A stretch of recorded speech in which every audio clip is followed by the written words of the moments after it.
Yeah, a tough one that I was in control of for sure.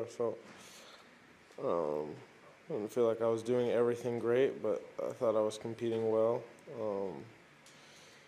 I got to give credit to Félix. I thought he did a lot of things great today. I thought he served really well. I thought the way he hit the ball from the baseline was really good. First ball after the serve, he was aggressive, came forward a lot, and executed in the big moments. And that's where I didn't execute. How much of an effect was the knee incident, and what did you actually do? Did you just come down awkwardly and jar your left knee, and how is it now? It's fine. Yeah, I don't know. I think it should be okay. No, it's just one of those where like I hit it really hard on the ground, and it hurt for the next, it hurt really bad for the next 10, 15 minutes, but I wasn't about to stop and call the trainer and then come back and try to serve down a mini break and stay in the set. So I just kept going, and maybe adrenaline, but I didn't feel it at all for the whole third set. And just going back to your first match, when you walked on court, you had this really nice moment with the kid that he'll have with him for the rest of his life. Obviously, you're focused on the results, but how nice is it to know that you do have an impact no matter what happens on the court?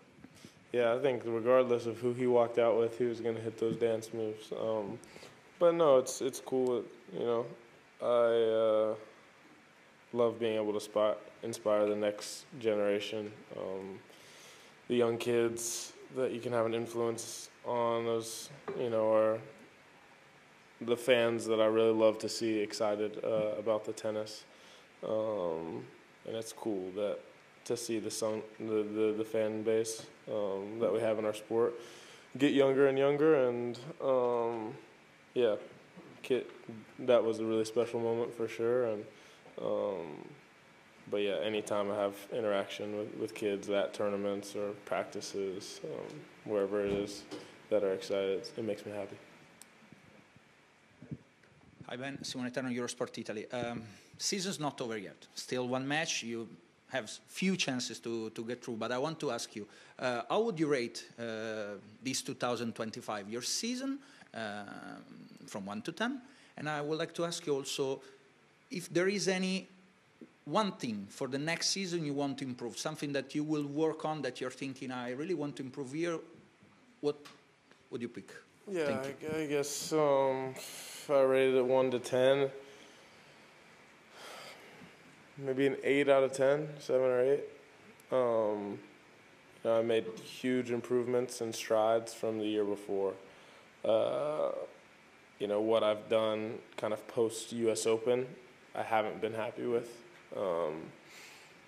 But the rhythm that I found in the first 3 quarters of the year was really good. I'm a guy that I get into a really good rhythm when I'm playing a lot of matches. And I had a lot of clarity this summer on how to play and,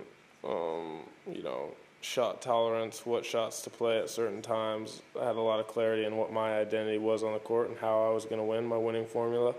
I'm still searching for that a little bit right now. So, this last 4 tournaments of the year, Shanghai, Basel, Paris here, have been more difficult for me trying to find that, while feeling that like all the guys that I have played have been, in form and playing great tennis, and I'm competing well. Just certain things that feel very off that at this point of the year, it's like, that it can't be happening. For me, this week it's been my forehand, which is, usually a money shot for me, a money maker, first ball after the serve, just like things that have been a little off that make it disappointing, but a lot of things to be happy about this season.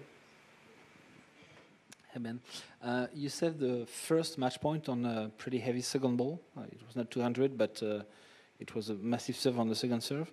And if I read well the stats, you're one of the guys that decreased the, how should I say that, the I mean, you hit hard your second ball pretty often, in my opinion. Do you think it's a trend that more and more risk is taken on the second serve?